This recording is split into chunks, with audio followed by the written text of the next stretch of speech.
Magandang umaga! Bigyan nyo lang ako ng kaunting panahon, pero commitment ko na sa inyo. Pipinturahan natin yung buhay. Mayor Isko Moreno Domagoso.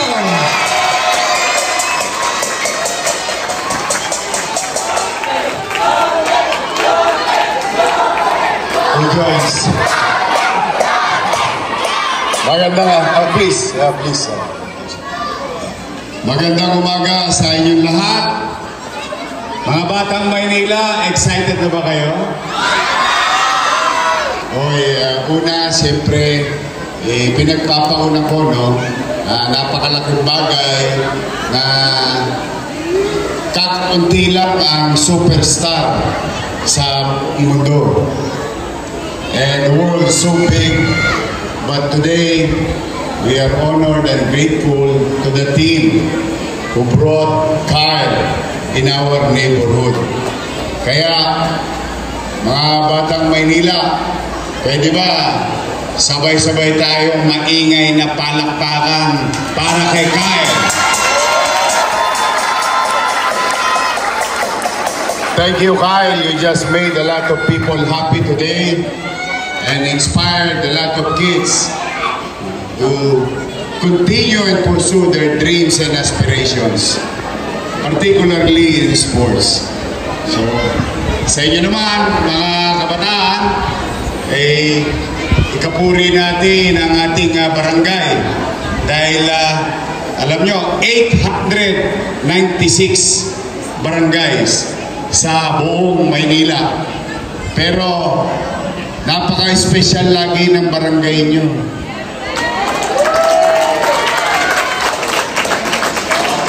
Kaya naniniwala ko, dala ng liderato ng inyong barangay. This will not happen with cooperation of each and every one of them. Ang ating punong barangay at mga kagawad at barangay official. O ngayon naman, ayokong pakabahan kasi ang gusto kong star ngayon, si Kyle. Pero may request si chairman eh. Gusto nyo ba talagang pinturahan mo?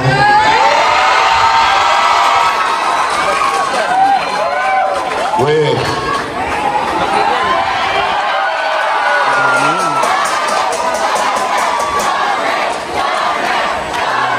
Gusto nyo ba talaga? At chairman, gusto ba ng tao na pinturahan? Ha? O sige, may awa Diyos. Bigyan nyo lang ako ng kaunting panahon, pero commitment ko na sa inyo. Pipinturahan natin yung buhay. Pagbabayaran nyo lang at i-update namin kayo agad. And today also, we would like to give credit where it's due sa ating pintor, ang tenement at ang Davies. Palakpakan din natin yung Davies. So sa inyo, dito sa tenement, tumatakbo na ba yung tubig? Okay naman ka? Wala nang problema. Pintura na lang. Sige. Basta babalik ako rito. Ayusin natin. Mga bata, anong ginagawa pag 10 o'clock? Ano 2 joints? Anong gagawin pag 10 o'clock? Tutulog na, ha? Huwag niyong pasasakitin ang loob ng nanay ninyo. Huwag matigas ang ulo. Pag sinabi ng lola at lolo, alas 10 na, may curfew. Uwi na. Promise? Sige, maraming salamat. Again, palakpakan natin si Kyle. Ang ating Vice Mayor, Chia Chesa, ang ating Sports Department, at lahat ng team na nandito. Isang mainit na palakpakan para sa kanila. Maraming salamat. Pagpalain naman kayo ng buong may kapal. Manila! God first. Thank you. Young athletes. Ayan, palakpakan naman po natin, Yorme Isko Domagoso. And now,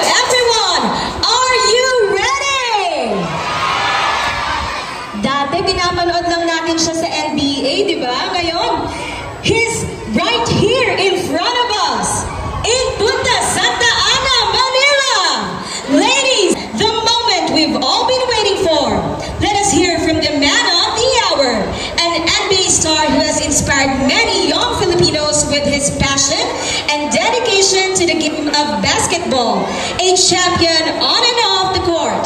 Let's give a warm Manila welcome, Mr. Kyle Kuzma!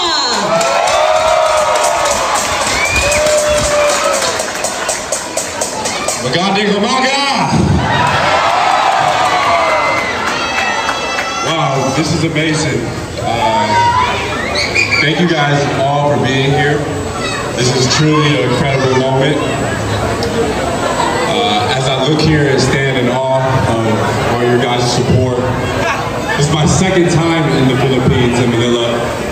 And my first time here, I really felt the love. I thought it was amazing. You know, how much you guys care about basketball and care about me as well. I had to come back again. And when they came up with this opportunity to be in front of you guys and have this insane court, I couldn't turn down the offer to be here with you guys. So I don't even know what else to say, because it's truly special and a great moment that I'll never ever forget. So thank you guys so much for me to be here, come into get your guys' culture and country and make me feel right at home. So thank you guys so much.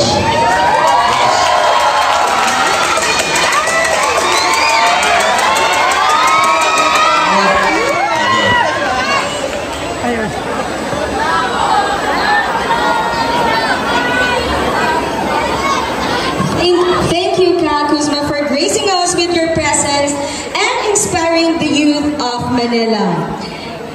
All right, and now for the exchange of gifts, as a sign of love and appreciation, we'd like to present a special gift to Mr. Kyle Kuzma. This is a small token from the community that will remind him of Manila and the people of Barangay 901. Ano si Eric JDO?